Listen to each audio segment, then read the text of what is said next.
देखिए, जैसे कि अभी आपसे मैं जिक्र कर रहा था, 22 अप्रैल में आतंकी हमले के बाद जो भारत सरकार ने जवाब दिया ऑपरेशन सिंदूर के माध्यम से और अंदर घुस के पाकिस्तान के उन ठिकानों को नेस्तनाबूद किया जहां आतंकवादी पलते थे, ट्रेनिंग लेते थे। उसी के चलते कहीं ना कहीं आईएसआई के जो आका हैं वो नाराज हैं, इसीलिए पूरा मॉडल तैयार करते हुए पढ़े लिखे व्हाइट कॉलर वाले आतंकियों को इस बार शामिल किया गया है। क्योंकि अक्सर आपसे आपने देखा होगा, दर्शकों ने देखा होगा, जो भी आतंकवादी गिरफ्तार होते थे, जो भारत के रहने वाले होते थे और उनके माइंड वॉश किए जाते थे, वो बेपढ़े लिखे लोग होते थे।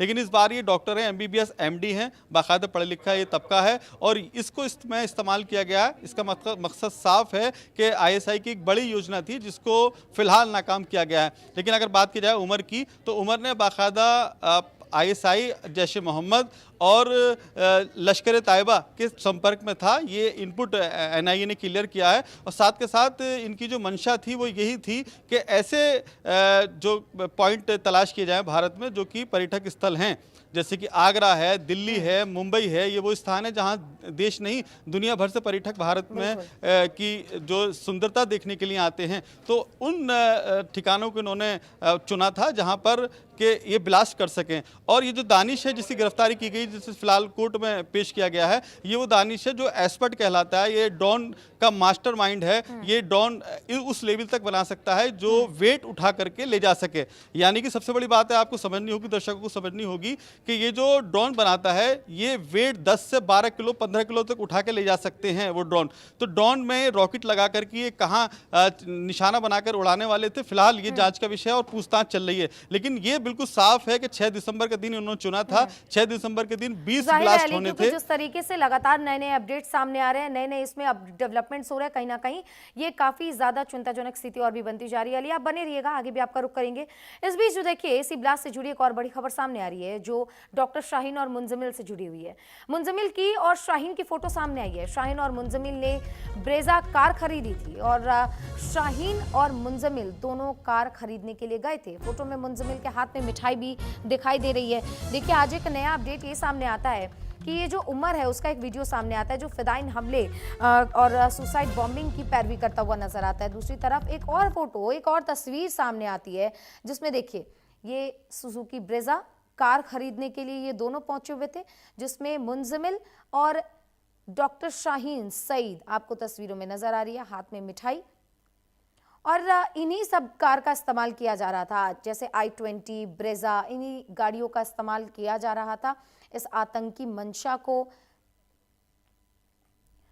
तो ये तस्वीरें हम आपको दिखा रहे हैं। देखिए, ये एक्सक्लूसिव तस्वीरें, ये आतंकियों के इस्तेमाल में लाई जाने वाली कार ब्रेजा जो खरीदने ये दोनों पहुंचे थे, मुंजमिल और डॉक्टर शाहीन। ये दो तस्वीरें हम आपको दिखा रहे हैं। हमारे सहयोगी क्राइम एडिटर अली लगातार हमारे साथ बने हुए हैं, उन्हीं की ओर चलते हैं। अली, एक तस्वीर भी अब सामने आ रही है। पहले उमर का एक वीडियो सामने आता है जिसमें वो सुसाइड बॉम्बिंग को लेकर पैरवी कर रहा है। दूसरी तरफ ब्रेजा कार को लेकर ये जो फोटो है वो वायरल हो रही है।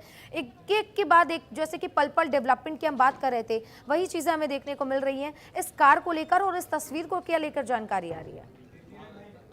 देखिए सुचित्रा, सबसे पहले समझना होगा कि ये वो कार है ब्रेजा जो कि अल्फा यूनिवर्सिटी से बरामद की गई है। हालांकि जो अल्फा यूनिवर्सिटी है उसके संस्थापक और मैनेजमेंट ने पहले क्लियर कर दिया था डॉक्टर मुजम्मिल से उनका कोई रिश्ता नहीं है। लेकिन जैसे जैसे जांच का दायरा आगे बढ़ा उसके बाद तमाम चीज़ें सामने आ गई, क्योंकि ये जो कार बरामद की है ये कार भी उसी कैंपस से बरामद की गई है। और इस पर जो एड्रेस था, यानी कि जब कोई वाहन खरीदता है तो बाकायदा उसमें आइडेंटिटी प्रूफ लगता है आपका, तो उससे ये स्पष्ट होता है कि आपका एड्रेस क्या है। वो एड्रेस जो था वो फरीदाबाद अल्फा यूनिवर्सिटी का ही था। यानी कि पूरी तरह से ये पूरी प्लानिंग थी। और जो कार बरामद हुई है डॉक्टर शाहीन की, ये डॉक्टर शाहीन को कार जो दिलाई थी डॉक्टर मुजम्मिल ने दिलाई थी। यानी कि तस्वीरों में दर्शक साफ देख रहे होंगे कि इस कार को खरीदने के लिए जब ये शोरूम गए हैं तो उस समय डॉक्टर मुजम्मिल डॉक्टर शाहीन के साथ था। तो इस बात से अब इनकार नहीं किया जा सकता, इन दोनों के कनेक्शन बेहद जो है नजदीकी हैं। अब ये भी जांच का विषय है कि आखिरकार कार के लिए जो पैसे दिए गए थे डॉक्टर मुजम्मिल ने डॉक्टर शाहीन को, वो कहां से दिए थे, क्योंकि अकाउंट में सीधा सीधा लेन देन दिखाया गया है। अब उस पैसे के पीछे की क्या मंशा थी, क्या इनका लेन देन था, किस हद तक इनकी दोस्ती थी, ये भी एक जांच का विषय है। लेकिन अब क्लियर हो चुका है कि अल्फा यूनिवर्सिटी जो है वो पूरी तरह से आतंकवाद का अड्डा बनी हुई थी। सुचित्रा, बिल्कुल ये जाहिर सी बात है क्योंकि अल्फला यूनिवर्सिटी को लेकर भी नए नए डेवलपमेंट, नई नई जो जानकारियां वो सामने आ रही है।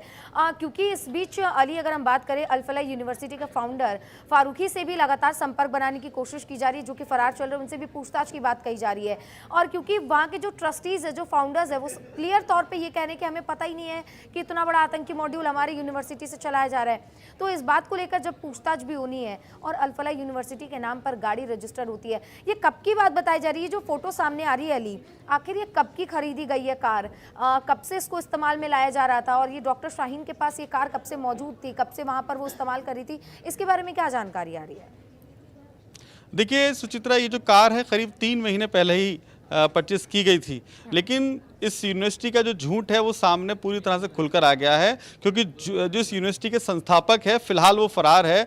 जावेद अहमद सिद्दीकी उस संस्थापक का नाम है जिसने इस यूनिवर्सिटी को तैयार किया है। हालांकि तमाम बाद में इसमें पार्टनर जुड़ते चले गए, लेकिन मेन जो कड़ी है वो जावेद अहमद सिद्दीकी है, जो कि ओखला में रहता है। अब फिलहाल उसकी तलाश जारी है, उससे पूछताछ होनी है, जिसके आधार पर कई सारे अभी खुलासे होने बाकी हैं। लेकिन अब यूनिवर्सिटी इस बात से इनकार नहीं कर सकती कि उसका डॉक्टर शाहीन या डॉक्टर मुजम्मिल से कोई रिश्ता नहीं है, क्योंकि जो डॉक्यूमेंट्स बरामद हुए हैं वो साफ जाहिर है कि उस अल्फा यूनिवर्सिटी के अंदर जो कैंपस में बिल्डिंग बनी हुई है, हॉस्टल, वहीं पर डॉक्टर शाहीन रहती थी और वहीं का एड्रेस है। तो अब इस बात से इनकार ये यूनिवर्सिटी मैनेजमेंट नहीं कर सकता कि उनका डॉक्टर शाहीन या डॉक्टर मुजम्मिल से कोई रिश्ता नहीं है, क्योंकि सारी चीजें साफ हो चुकी हैं। बिल्कुल जाहिर सी बात है, क्योंकि ये लगातार जो तस्वीरें सामने आ रही हैं और जो नए नए इसमें खुलासे हो रहे हैं, कहीं ना कहीं ये दहलाने वाले भी हैं। अब अली, आपके पास लौटूंगी, इसी बीच एक और बड़ी खबर इसी से जुड़ी सामने आ रही है। देखिए, जहां पर दिल्ली ब्लास्ट